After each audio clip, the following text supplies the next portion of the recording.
Bonjour à tous, merci de nous rejoindre pour cette Vendée en direct. L'année dernière, il a réalisé très exactement 217 missions et plus de 188 heures de vol en 6 mois. Il s'agit de l'Hélice-Mur de la Vendée, l'hélicoptère du SAMU au CHD du département. Et justement, pour en parler, j'accueille Valérie Debière. Vous êtes docteur et co-chef du service SAMU et urgence au CHD de la Vendée. Bonjour. Bonjour à vous. Alors, aujourd'hui, on parle de l'Hélice-Mur parce qu'il est arrivé en Vendée au 1er avril. Il restera jusque septembre pour 6 mois.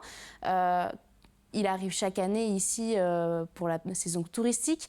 Déjà, expliquez-moi un petit peu l'Hélice-Mur pour ceux qui ne connaissent pas. Qu'est-ce que c'est, ces missions très exactement? Alors, les missions de l'Hélice-Mur sont doubles. Il y a tout d'abord les missions qu'on appelle intervention primaire qui consistent à aller chercher sur le site des victimes soit d'accidents de la route, soit d'un problème médical grave, pour les prendre en charge dès le lieu d'intervention et pouvoir ensuite les transporter vers l'hôpital qui pourra assurer les soins. Le deuxième type de mission pour l'hélicoptère, c'est de faire ce qu'on appelle des transferts secondaires, c'est-à-dire prendre en charge des patients dans un hôpital pour les emmener dans un autre hôpital en capacité de pouvoir assurer des soins de plus haute technicité, comme par exemple le CHU de Nantes pour tout ce qui est neurochirurgie ou encore les grands brûlés par exemple. Alors, à l'heure où on parle, on est beaucoup à le savoir, le service des urgences est quand même relativement saturé.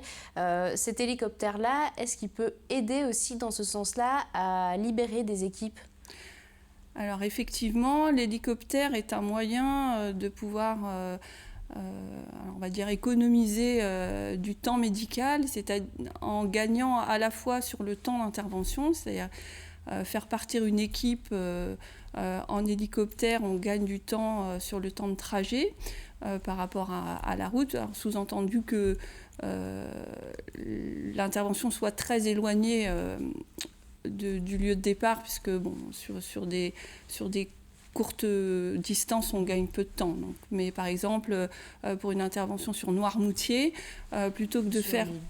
Ou sur l'île Dieu, on n'a pas d'autre choix que de faire partir l'hélicoptère. Mais par exemple, Noirmoutier, c'est un très bon exemple parce que normalement, Noirmoutier, c'est le secteur d'intervention du SMUR de Challans. On sait que l'hôpital de Challans est en forte tension l'été, à la fois par l'afflux touristique, mais aussi parce que les effectifs médicaux sont parfois en déficit. Et donc, on gagne quand même à faire partir l'hélicoptère du site de La Roche-sur-Yon pour aller prendre en charge les patients sur Noirmoutier, plutôt que de faire partir par la route une équipe de Challans jusqu'à Noirmoutier, avec tout le temps que ça consomme en effectif médical et paramédical.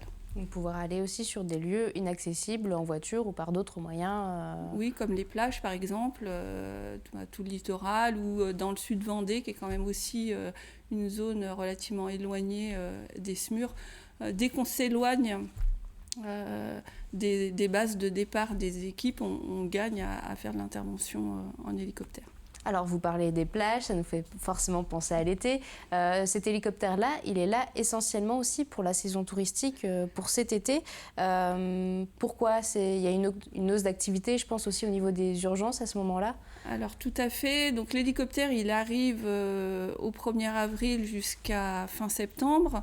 En fait, pour couvrir la période, on essaye de démarrer avant les vacances d'avril, là, ce qui est le cas en ce moment, et puis couvrir toute la période estivale qui est bien entendu réputée pour un afflux de touristes massif, avec une forte augmentation de la population et donc une forte augmentation à la fois de la fréquentation des services d'urgence, mais aussi du nombre potentiel d'interventions SMUR. Donc ça permet de pouvoir prendre en charge les victimes tout en garantissant le maintien des équipes sur place pour pouvoir aussi prendre en charge les patients dans les services d'urgence. Alors, sachant que cet hélicoptère, l'Hélice-Mur, vous l'avez, ça fait plusieurs années, hein, qui vient régulièrement en Vendée. Mais cette année, il y a une nouvelle organisation qui sera mise en place. Il sera notamment testé sur la saison de juillet-août, jour et nuit. Alors, c'est effectivement la nouveauté cette année. Donc là, pour avril et mai, on a l'hélicoptère qui fonctionne en journée, c'est-à-dire de 9h à 21h.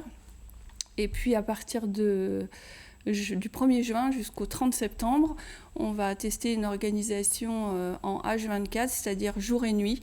Là encore, pour compenser l'augmentation d'activité et pouvoir permettre la prise en charge des patients également la nuit, tout en maintenant au plus possible les équipes dans les services d'urgence. Mais en dehors de cette période-là, cette saison estivale, comment on fait sans hélicoptère? On fait vraiment sans.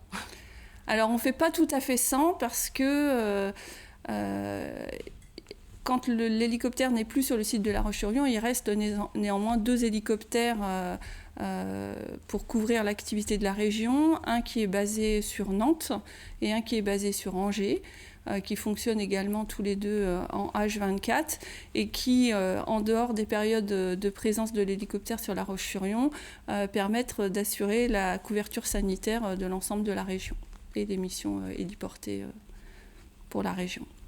Et donc là, juste pour finir, l'Héli-SMUR arrive en septembre. Qu'est-ce qui devient? Il ne sera plus sur le site de La Roche-sur-Yon. Où va-t-il? Et nous Alors, effectivement, au 30 septembre, l'Héli-SMUR va quitter le toit de l'hôpital, va rentrer à sa base qui est au Canet des Morts. Alors après, en fait, l'hélicoptère appartient à une société privée qui soit réutilise la machine sur un autre site, soit la met en maintenance pour l'hiver. Après, je ne sais pas exactement ce qu'ils vont en faire cet hiver. Toujours est-il que le relais est pris, comme je vous l'expliquais auparavant, par l'hélicoptère de Nantes et d'Angers pour ce qui concerne les missions et pour pouvoir couvrir quand même le secteur géographique de la Vendée par ce moyen héliporté. C'est envisagé d'avoir aussi un hélicoptère à temps plein toute l'année en Vendée ou peut-être pas forcément? Le besoin se fait quand même beaucoup moins sentir l'hiver, les missions étant quand même couvertes en particulier par Nantes dans la plupart des cas. Merci Valérie Debière de nous avoir répondu en tout cas à toutes ces questions. Maintenant on sait tout sur l'Héli-SMUR. Moi je vous remercie de nous avoir suivis et on se retrouve demain, même chaîne, même heure pour une nouvelle Vendée en direct.